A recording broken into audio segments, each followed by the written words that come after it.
ये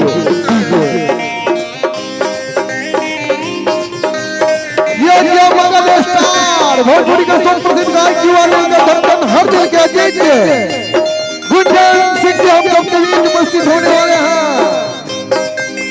ये हो और जितने भी लोग हैं गाड़ी का संरक्षक लोग खाटी माटी के गवैया गुंजन सिंह जी के लिए जोरदार सा तड़कता हुआ ताली बजाकर सम्मान करेंगे।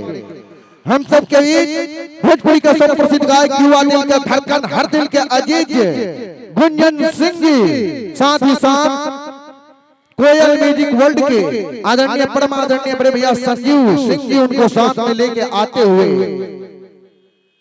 क्रांति भैया साथ में लेके आते हुए इस मंच तक भोजपुरिया अंदाज एगो खाटी माटी के गवैया एक अलग अंदाज, एक अलग मोहब्बत, एक अलग प्यार समाते हुए हम सब के बीच भोजपुरी के सुप्रसिद्ध गायक युवा दिल का धड़कन हर दिल के अजीत जी।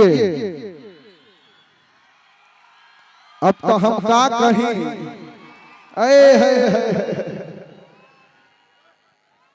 एगो ऐसा प्यार, एक ऐसा मोहब्बत जिसको चरणों में समर्पित करता हूं। भोजपुरिया अंदाज में एगो जोरदार स्वागत के लिए ताली हो जाए। ये समस्तीपुर की पावन पवित्र धरती पे आपका स्वागत है परम आदरणीय बड़े भैया गुंजन सिंह जी। पहले तो लोग के जला लो, ये स्वागत है, धुआं मत उड़ाइएगा। ओहो चलिए एगो जोरदार तनी ताली होने के जाए समस्तीपुर की पावन पवित्र धरती से, मिथिला के धरती से ऐसी ताली होनी चाहिए कि लगे कि आप सबके बीच आप सबका बेटा, आप सबका दिल, आप सबका जिगर, आप सबका टुकड़ा इससे मंच के माध्यम से आप सबके बीच प्रेजेंटेड करा रहा हूं। भोजपुरी के एगो ऐसा चेहरा, एगो ऐसा इंसान जे के दिल से दिल मिला के चले के एगो आदत पड़ जाला। ना ये अपने आप को स्टार मानते हैं और ना अपने आप को कोई सुपर स्टार मानते हैं। मैं जब भी इनसे मिला हूँ हर मंचों के माध्यम से, तो एक प्यारा सा भाई के नाते से मिला हूँ।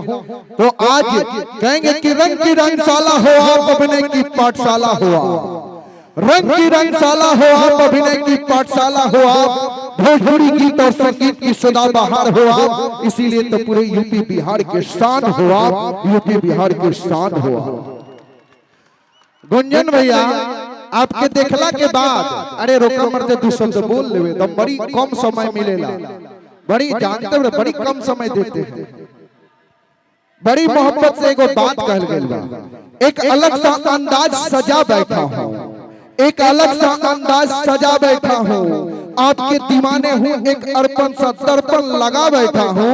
मैं क्या बताऊं गुंजन भैया, आपके आगे मैं चरणों में सदा आपके जीवन के लिए समर्पित बना बैठा हूँ। मैं ये बात ऐसे बोला था नहीं, मैंने बहुत सारे लोगों का मंच करता हूँ और किया हूँ, बाकी एगो दिलेर के मंच करे के मजा ही कुछ अलग होला।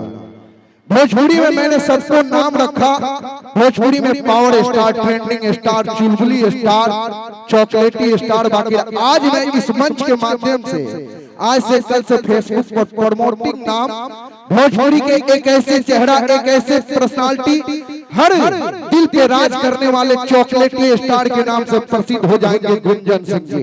एक जोरदार सा ताली बजा के इनका अभिनंदन करेंगे। और आइए सम्मान के लिए मैं परम आदरणीय बड़े भैया क्रांति भैया से चाहूंगा कि मिथिला के, हाँ आप कीजिएगा ना, आइए राजकुमार सर को दीजिए अंग वस्त्र, राजकुमार सर को, और एक और अंग वस्त्र लेते आइए, अजय जी अंग वस्त्र से सम्मान करेंगे। अजय सर, अजय भैया भी सम्मान करेंगे गुंजन भैया को, और अजय भैया, अजय यादव जी भी सम्मान करेंगे भैया को। और आज सम्मान की कड़ी, मिथिला के ताज जब सर पे होला था एगो अलगे रनक बढ़ जाला। कहते हैं कि मिथिला के ताज एगो सर पे होला था अलग ताज बन जाला, मोहब्बत से जब जानल जाला तो एगो अलग फौलाद बन जाला।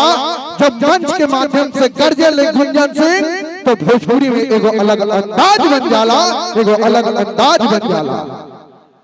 नीरज पाली जी को सम्मान करेंगे, नीरज पाली जी को सम्मान, रानी जी को सम्मान करेंगे। क्रांति भैया सम्मान कर दिया जाए नीरज पाली जी को, नीरज पाली जी और रानी जी को।